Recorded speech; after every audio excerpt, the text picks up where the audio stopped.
Louise. Hello, Kim. Happy Friday.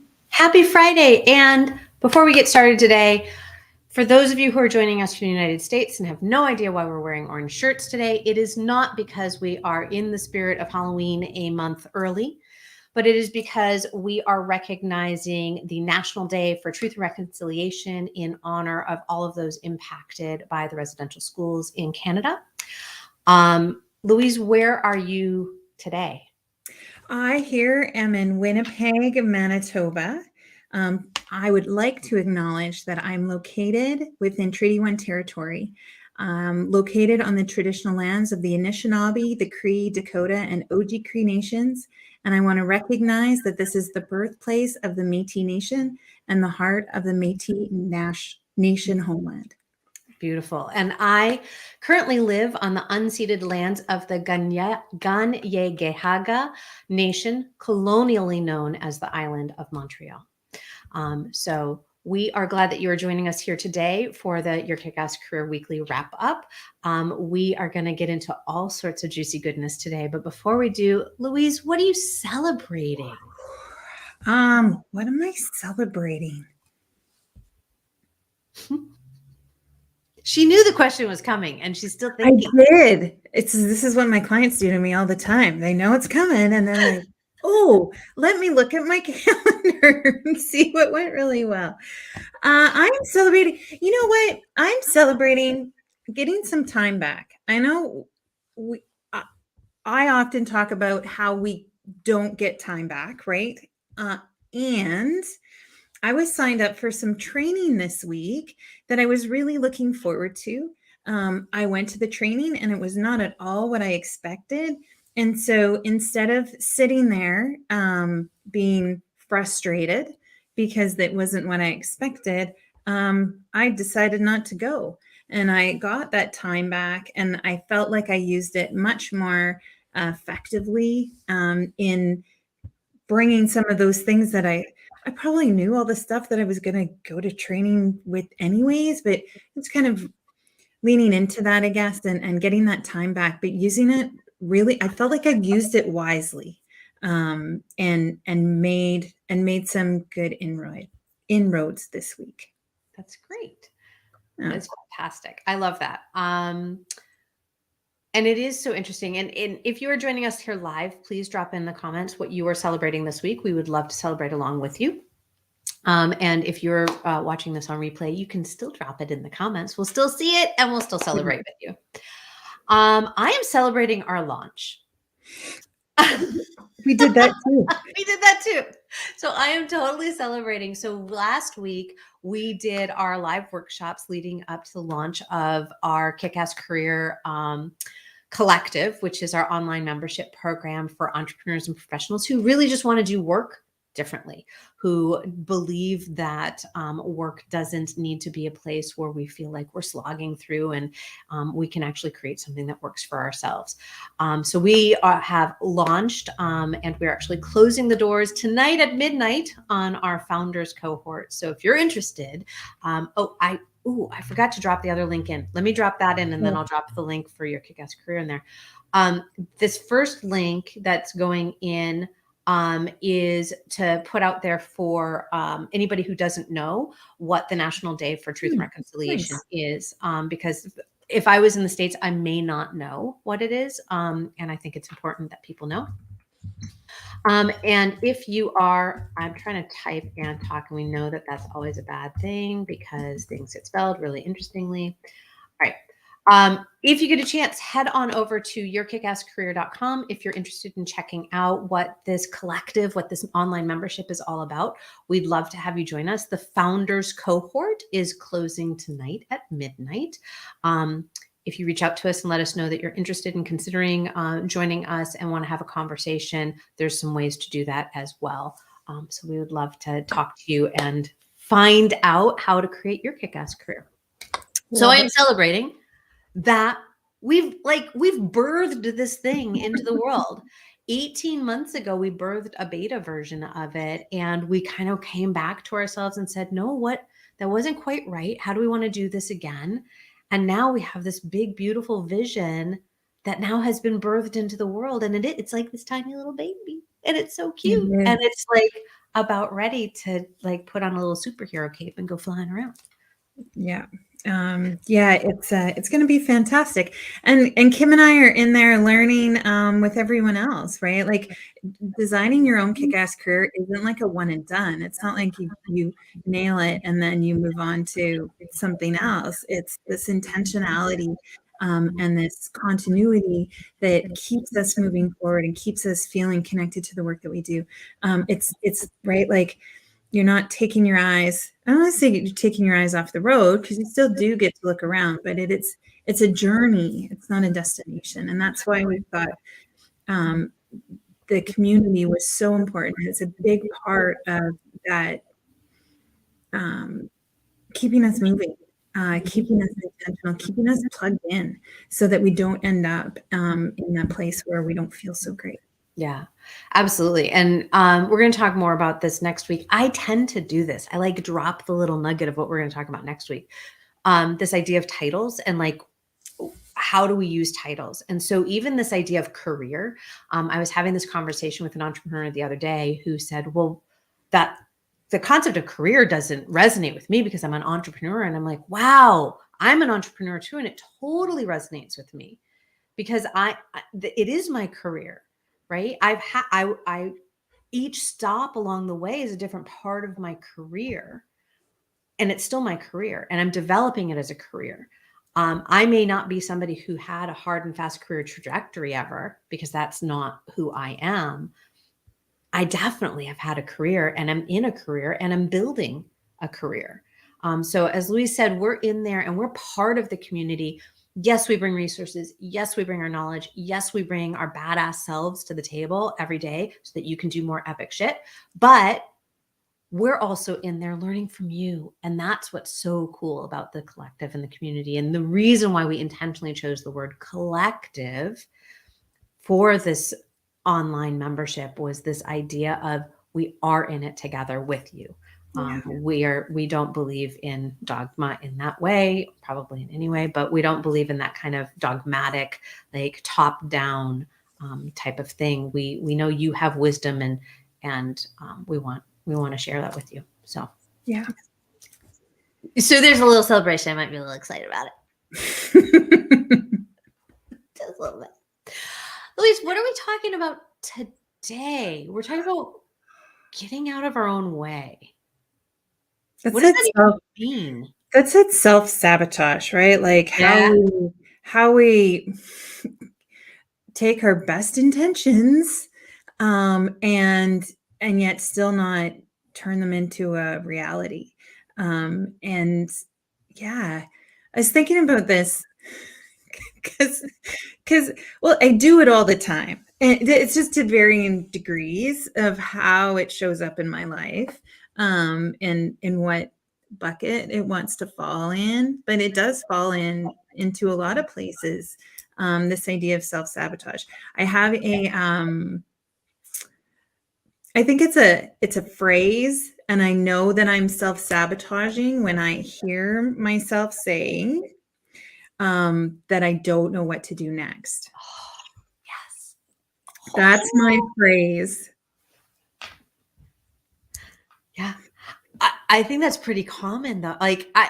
So any current and former clients who are listening, I am not bagging on you, I promise. But when I hear the words come out of somebody's mouth, and it doesn't matter if I'm working with them in a coaching session, or I'm married to them, or I gave birth to them, or I'm talking to them because they're my dear, dear friends, when they're like, I don't know, I'm like, bullshit. Right? It's like, you just don't want to speak into it. Ooh, Yeah. made her stop. Well, you did, because it's like, it's not that I don't want to speak into it. There is there is a real block for me sometimes, right? That I just really don't see it. It is like a plate glass window, right? A clean one. that you just really don't see that there's a window there. You don't see that there's something that's preventing you from moving forward. It feels really real, 100%. It does. And I am not saying I never self-sabotage. I self-sabotage all the time. I'm human. It's what we do. All right, let's back up just a little bit.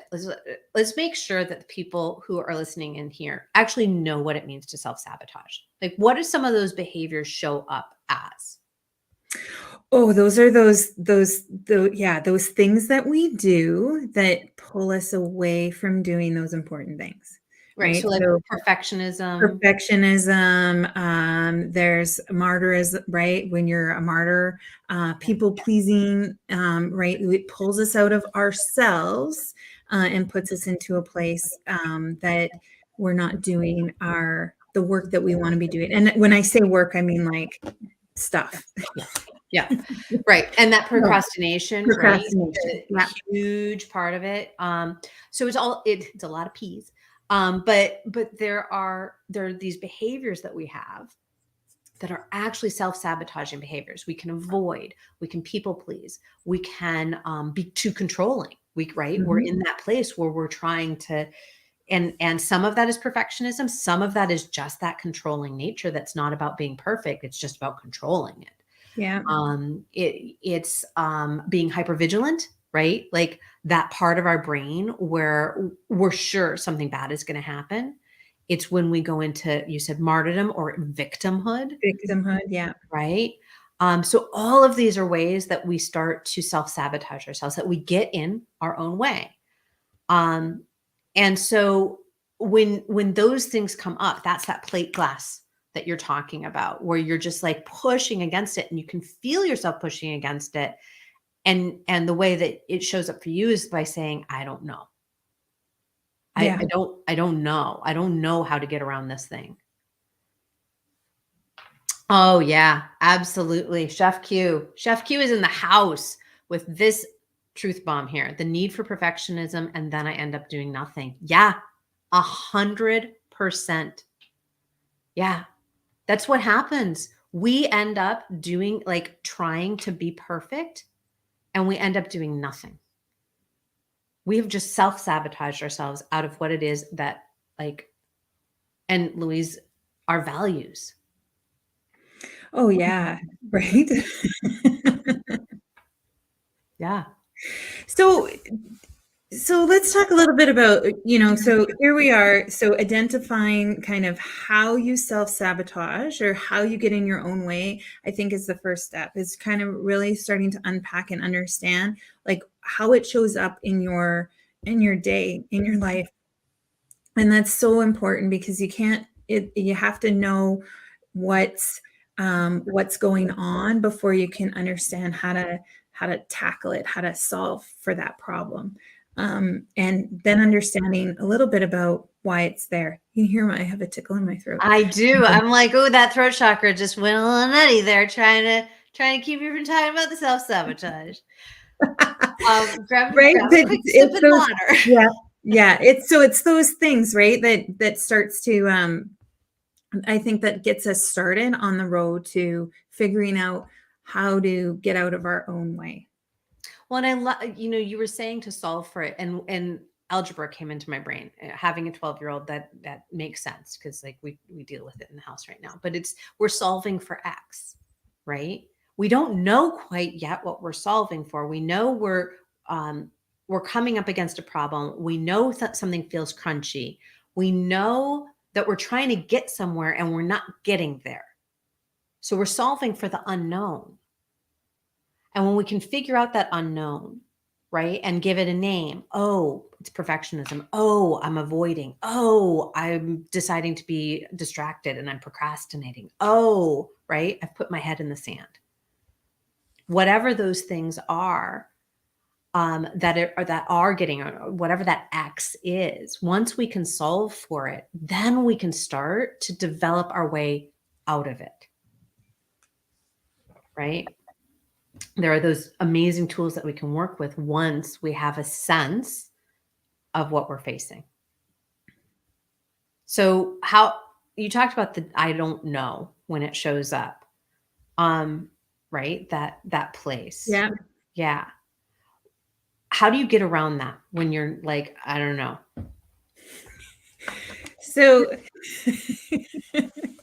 you're gonna laugh. So these are the Go so on. I use my own strengths, my values, those things that I'm already good at to get me through that I don't know place. So for me, it's I don't know what to do next. So I don't know what the next most important thing is.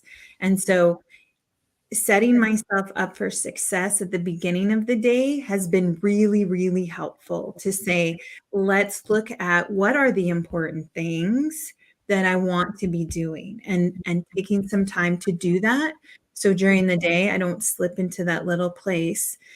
Because if I don't know what to do next, then I'm out the door doing something that I do know, right? And so laundry, I know how to do laundry. Dishes, I know how to do dishes, right? Oh, Lordy lady, do something more fun. So I know that. And so that's one way that I have tried to implement, kind of being a little proactive, knowing that that's my default. And another way is that I have a project management board. So I have a list of things that I've categorized, that I've broken down into small tasks that sometimes can take 10 or 15 minutes, a place that I can get started, that I can pull up and say, I might not know what the next big thing is. I do, but I think I don't. But now I can pull some small little sticky off of my project board. I can say, oh, I get to start here, or I get to do this. And then that gets me going, because I this idea of what's next, like there's only one next right thing, is where I go. And it's like, that's just not true. Right. So There that's are the a lot of fallacy. things, right? That's the Yeah. fallacy is there's only one thing. Yeah. There's many things. There's many things that I can do that's next, that are all either equally important or equally impactful, because I've taken the time to create that list. I have those things that I can pull off and I can get through. And Mhm. it's often very temporary, right? It's not like I'm like throwing up my hands going, oh, I don't know what to do now.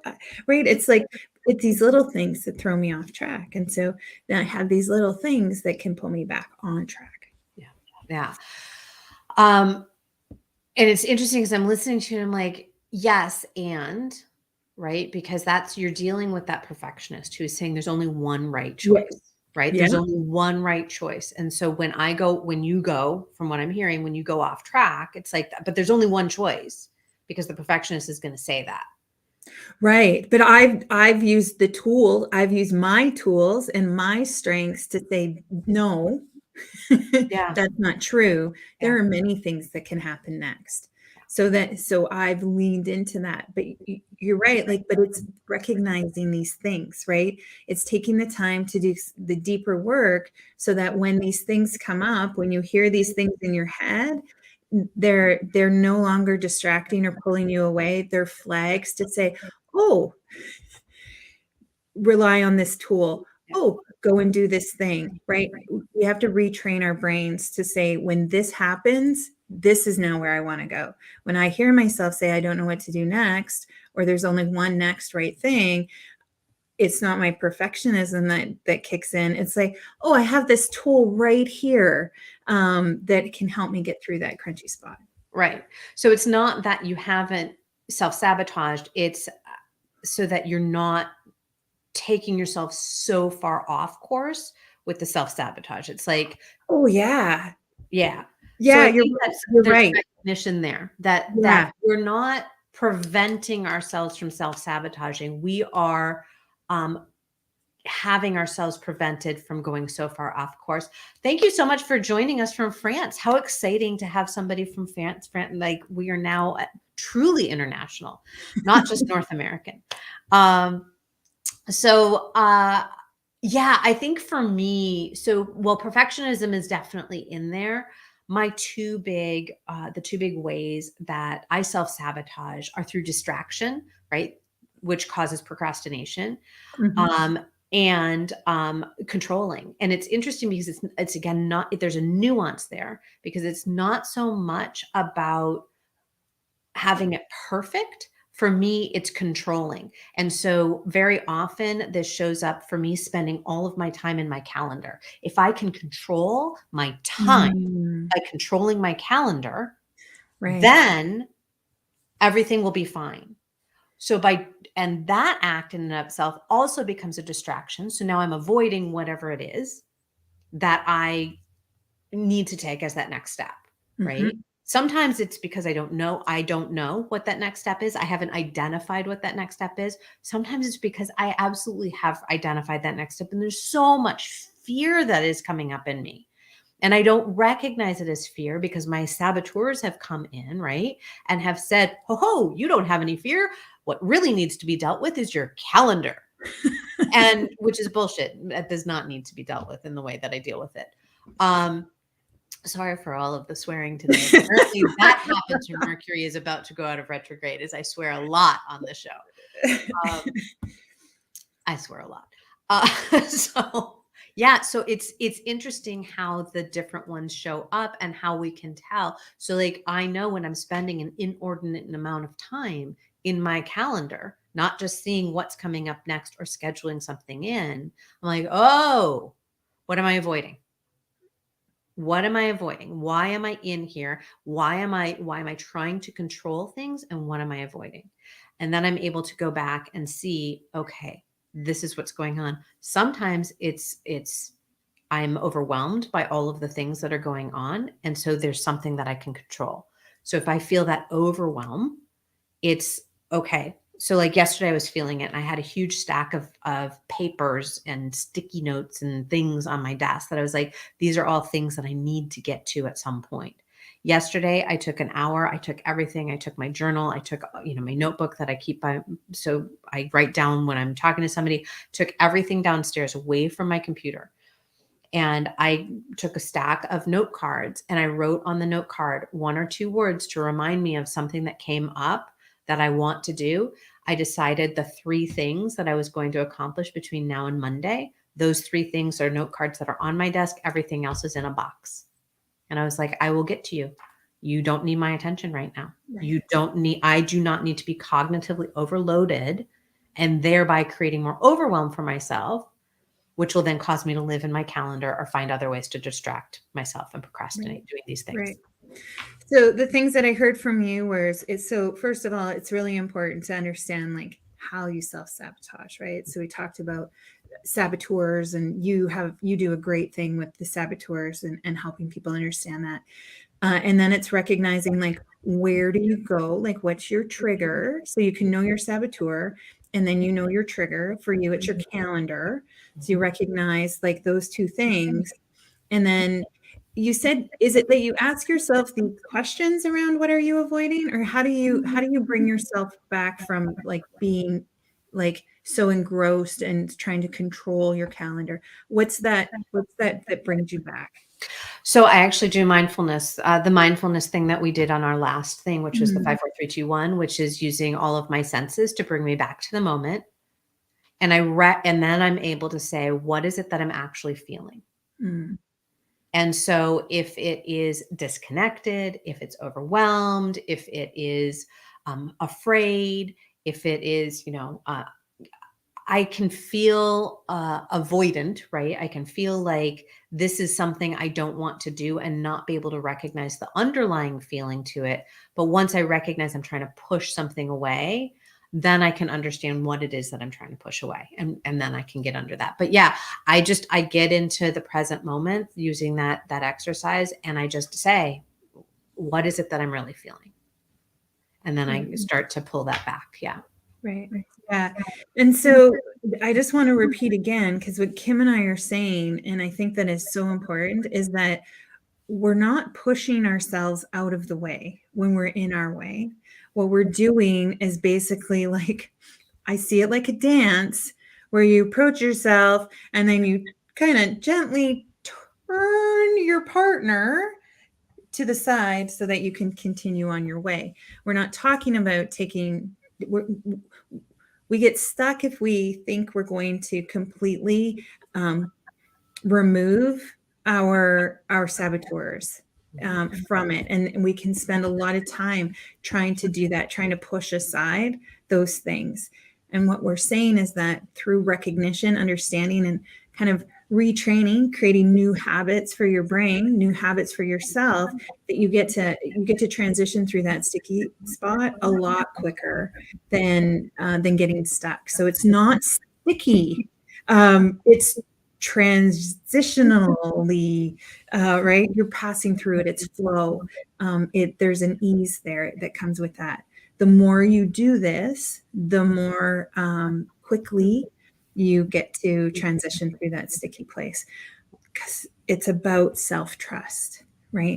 100%. Yeah. Well, and it's so interesting because so we self-sabotage because we have stories, we have voices, we have these things, right? And if you've been listening for any time, you'll know that my voice is back over here somewhere. All of my voices, all of the different ones. Very often there are these saboteurs. There are these ones that want to derail me, and they don't want to derail me because they want to do me harm. They want to derail me because they want to keep me safe, right?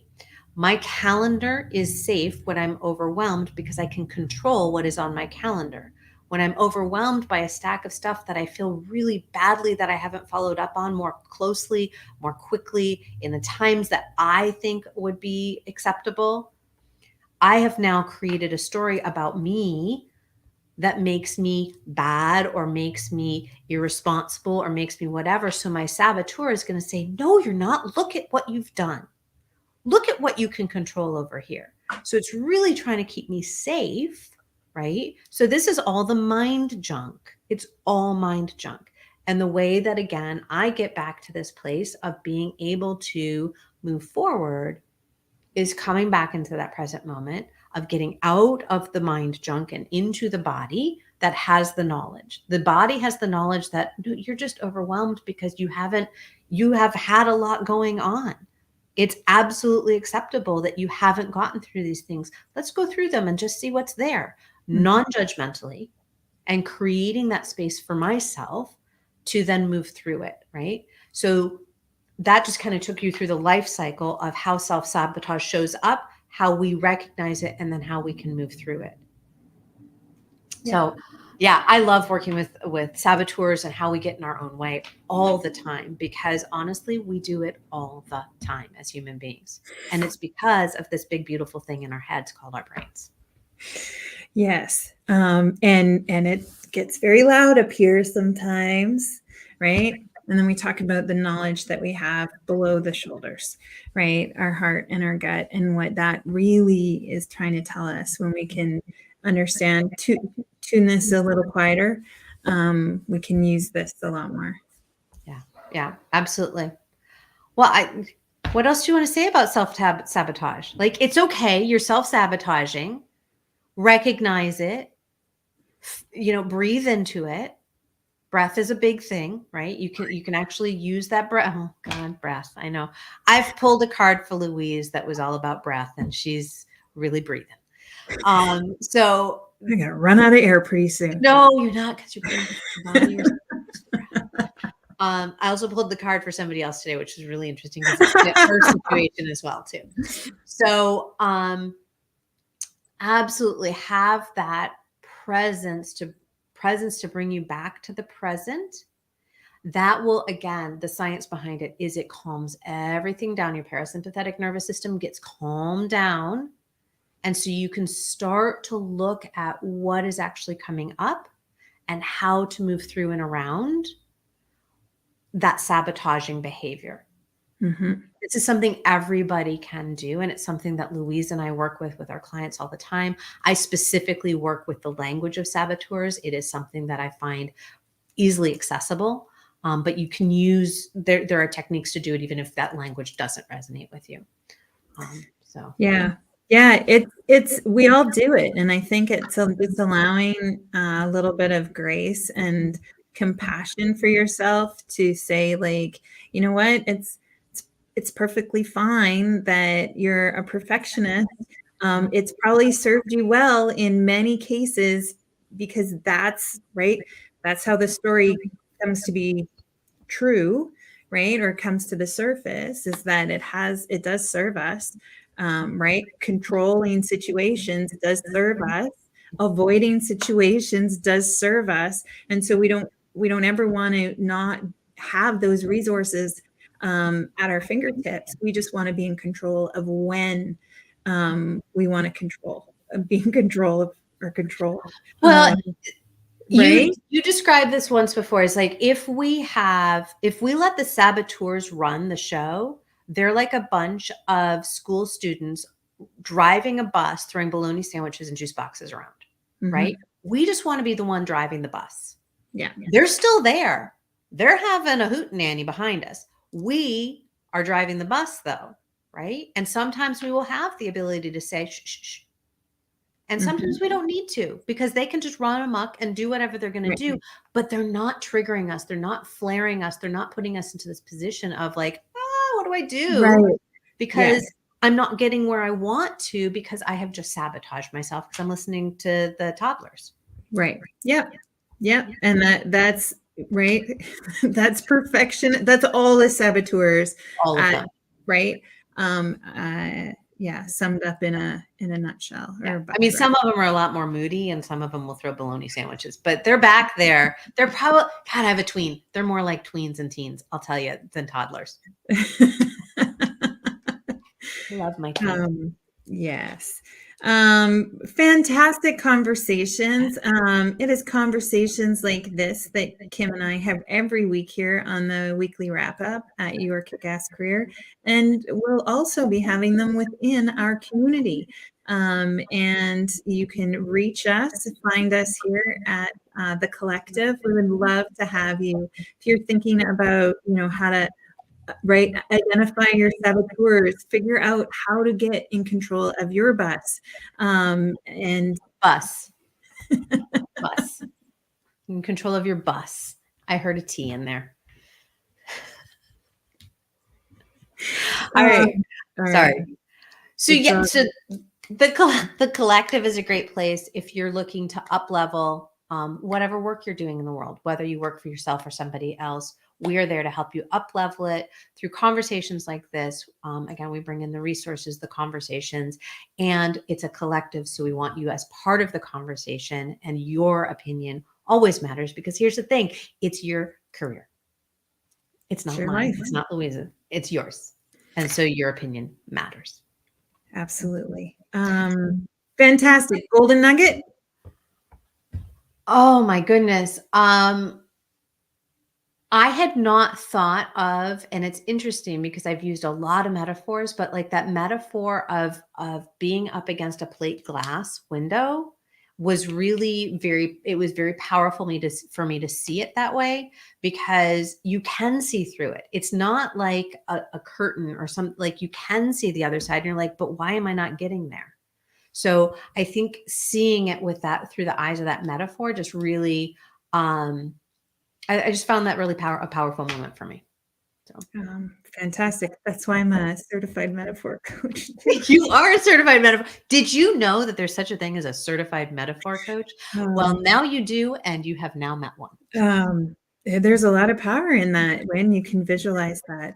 It's funny because, I have talked. And so my golden nugget was a reminder of all of the kiddos in the back of the bus throwing those bologna sandwiches and juice boxes, because that is what I see often.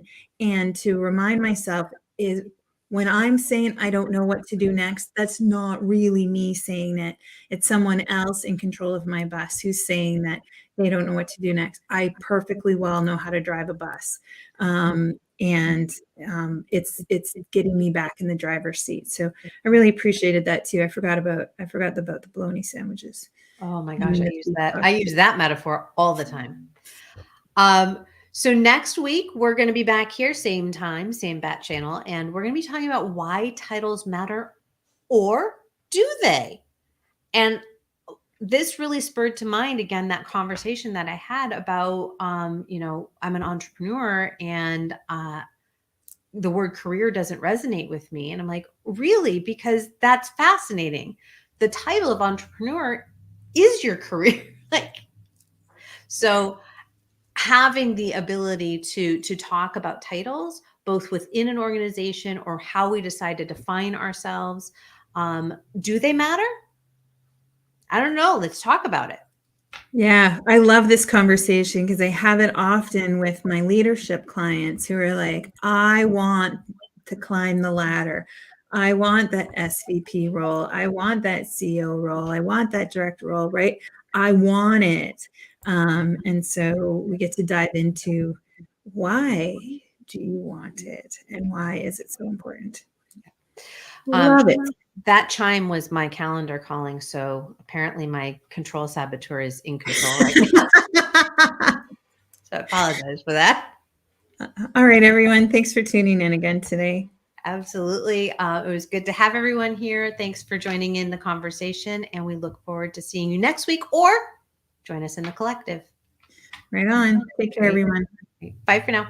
Bye.